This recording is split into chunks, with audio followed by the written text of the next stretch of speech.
Well, hi everybody.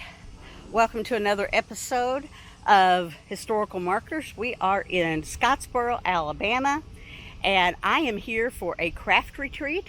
So I'm going to play all week, but you're going to get to see Edward. He's going to go out and do markers, and he might even film an episode or two of In Search of Edward's Perfect Pizza. So stay tuned with him. I'm enjoying myself.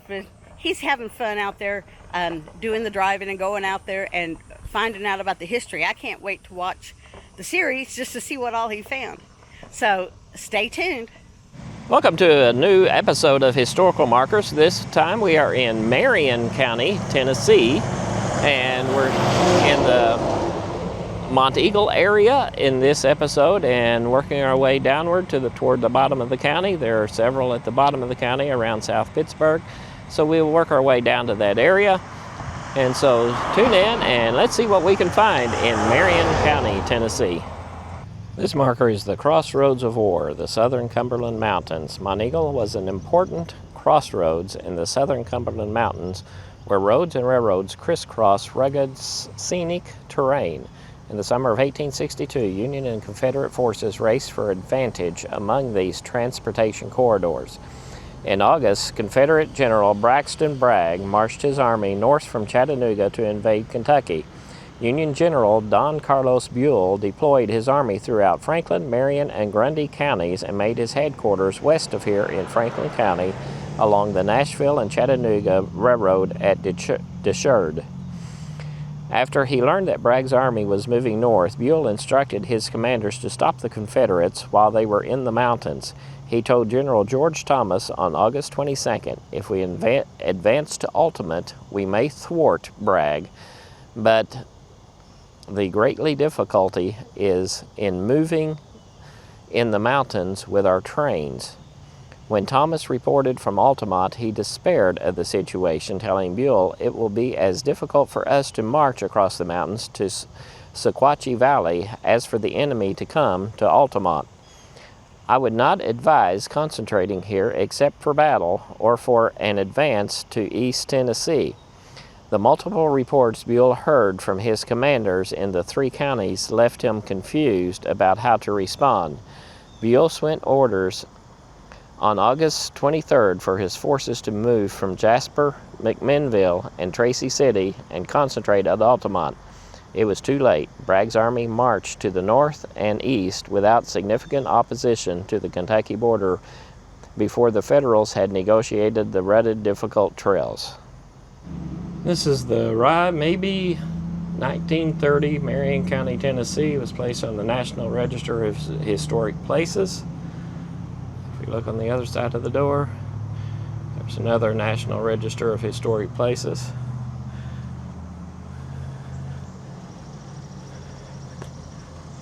It appears this is now called High Point. Looks like it might be a restaurant.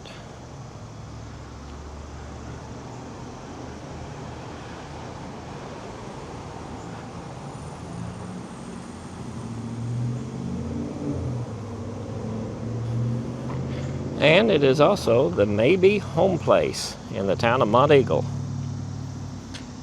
A storied home with connections to Al Capone. It's the first home on this property was the residence of Dr. Oliver D. Mabee, who died in 1896 after the 1925 death of Oliver's daughter-in-law, Marie, and a subsequent and protracted estate dispute with her siblings, Miss Irene Mabee Dickinson of Chicago. The daughter of Oliver's son, Charles, gained legal control of the property for a payment of $6,000. Shortly after, Miss Dickinson demolished the original Mabee home and started construction on the present two-story, 10-room Fieldstone Tudor Revival Cottage she first called Castlewood and later renamed Rye Mabee. The cottage is an exemplary representation of the early 20th century Tudor Revival or English cottage revival style.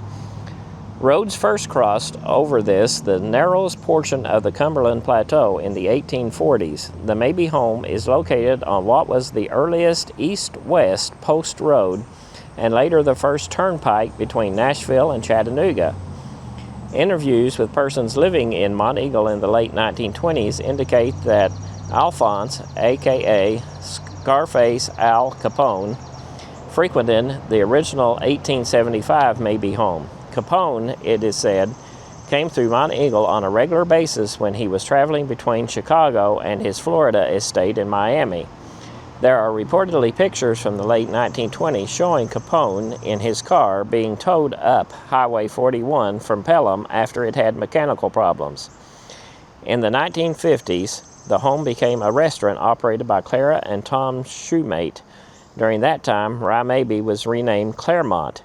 In the early 1960s, after Clara Shoemate opened an event facility overlooking Lost Cove in Sewanee, the building reverted to a private residence before reopening in the late 1990s as High Point, once again a restaurant in an elegant and historic setting. The home was added to the National Register of Historic Places in 1997.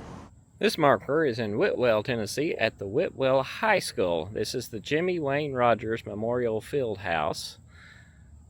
It's in memory of the 13 coal miners killed in a mining accident on December 8, 1981.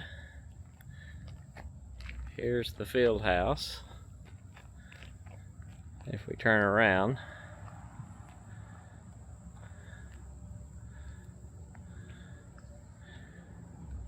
it's in the football field area.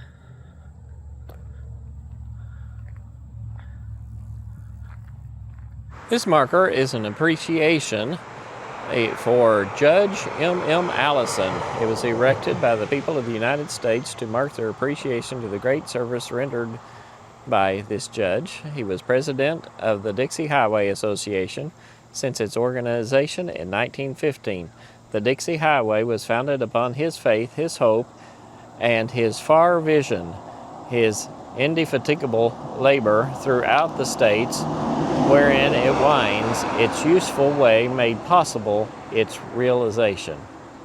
We're at the Ebenezer Cumberland Presbyterian Church in Jasper, and this property has been placed on the National Register of Historic Places.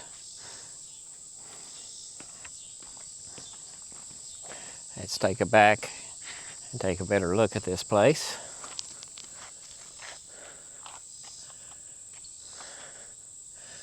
And there's the entire church building. Not a large building. I don't know if it's still in use. Parking lot is very small. The Hales Bar Dam. Hales Bar Dam was a hydroelectric dam once located on the Tennessee River in Marion County, Tennessee, USA. The Chattanooga and Tennessee River Power Company began building the dam in 1905 and completed it in 1913, making Hales Bar one of the first major multi-purpose dams and one of the first major dams to be built across a navigable channel in the United States. In 1939, the Tennessee Valley Authority assumed control of the Hales Bar Dam after purchasing TEPCO's assets. TVA spent 2 decades trying to fix a leakage problem that had plagued Hales Bar since its construction, but after continued leakage and after it was determined that expanding the dam's navigation lock would be too expensive, TVA decided to replace the dam by building Nickajack Dam 6 miles downstream in 1968. This marker is location and capacity. Unfortunately, it has been washed out over the years. It says Hales Bar Dam was located along the Tennessee River at just over 431 miles above the river mouth on the southwest end of the Tennessee River Gorge. The dam's reservoir extended up the river through the gorge the way to Chattanooga and had 162 miles of shoreline. Before the construction of Hales Bar, this particularly unpredictable and dangerous section of the river with numerous navigational obstacles downstream from the dam site, the river begins to steady as it enters the hills and flatlands near Guntersville. Hales Bar Dam, 113 feet high and 2,315 feet long, and its spillway had a combined discharge capacity of 224,000 cubic feet per second. After improvements by TVA In 1948, the dam had a generating capacity of 99,700 kilowatts. The dam's lock, which went into operation in November 1st, 1913, was 60 feet by 260 feet, and 41-foot lift was the highest in the world at the time.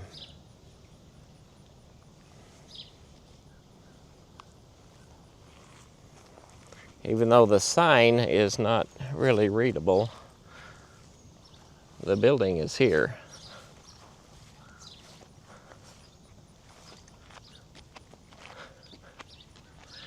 Now it says it's the Dam Whiskey Corp.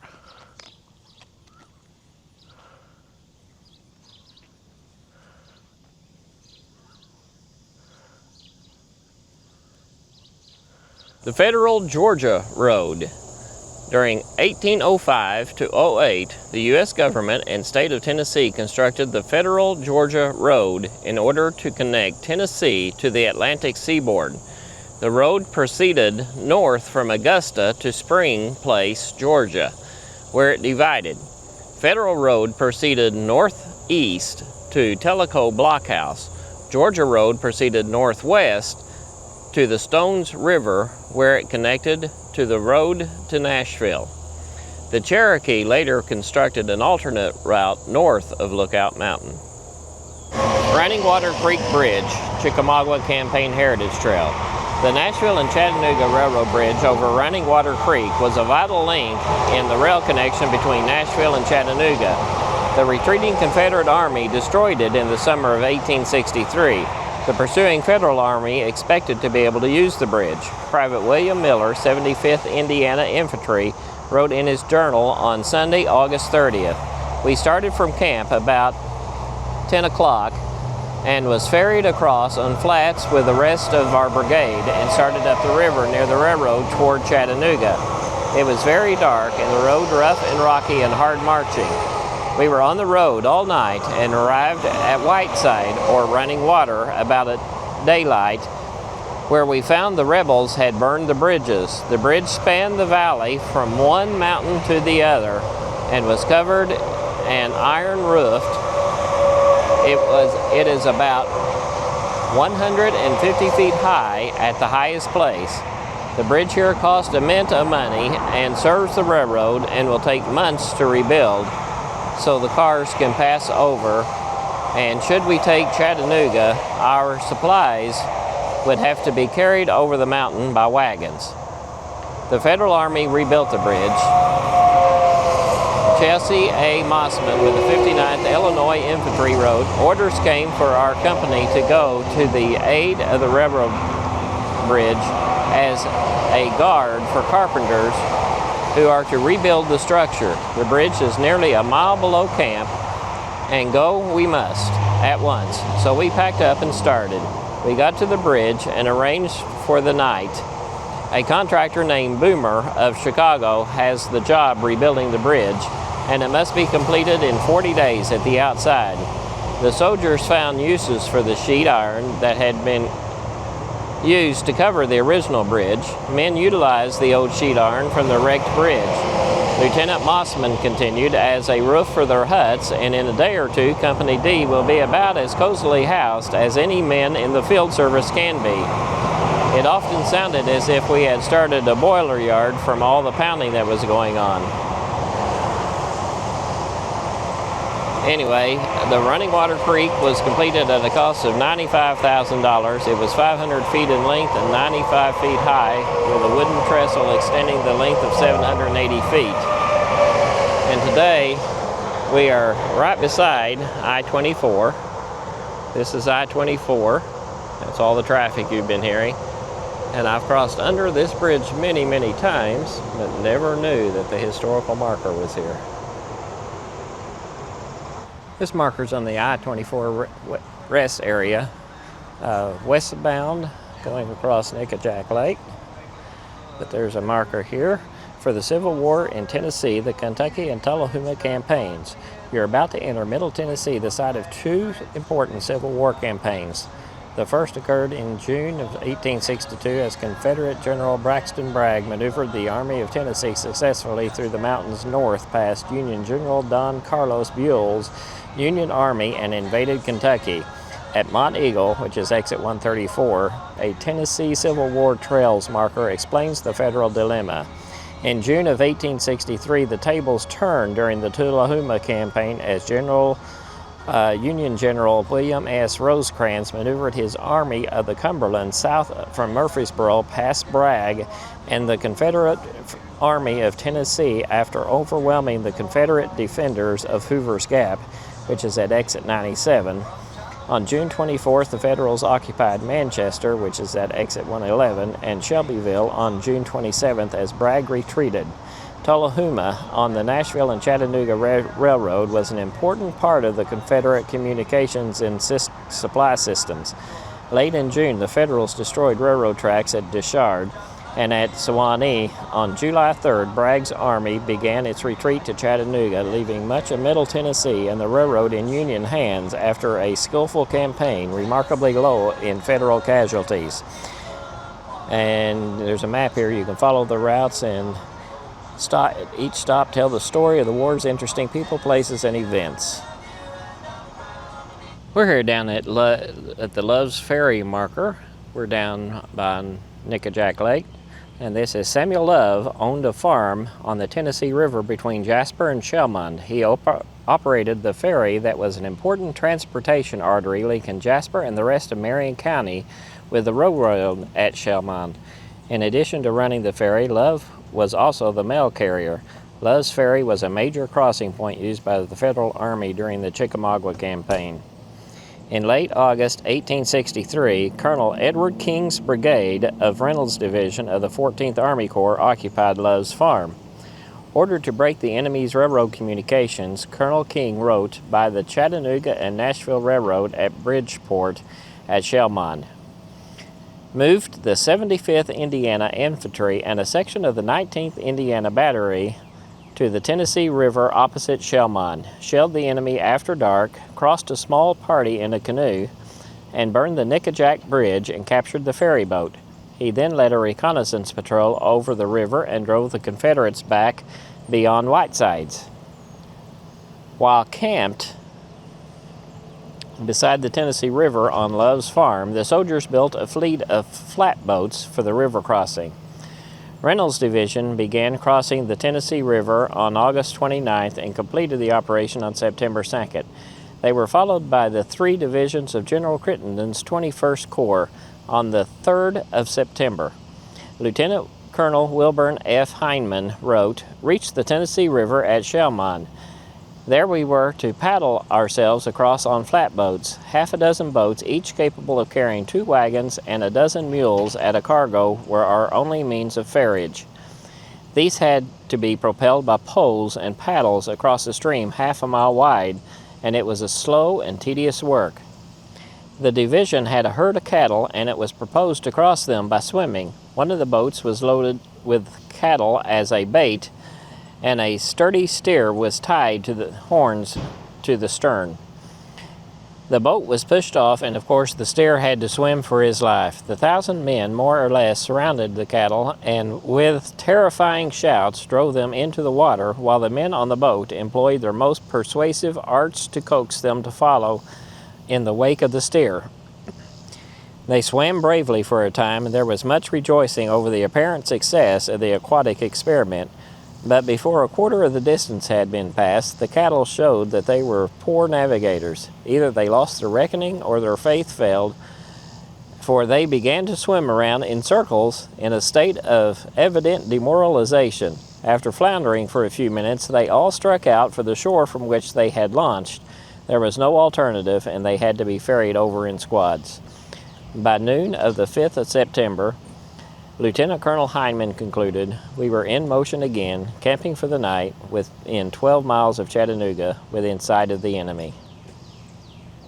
Standing here next to the bridge, going over Nickajack Lake, is Running Water Town. 700 yards southeast, troops under Major Orr defeated the Chickamauga Cherokees under the half-breed John Watts and destroyed their town, Tuskegee, On September 13, 1794, the town was in the pass in the distance.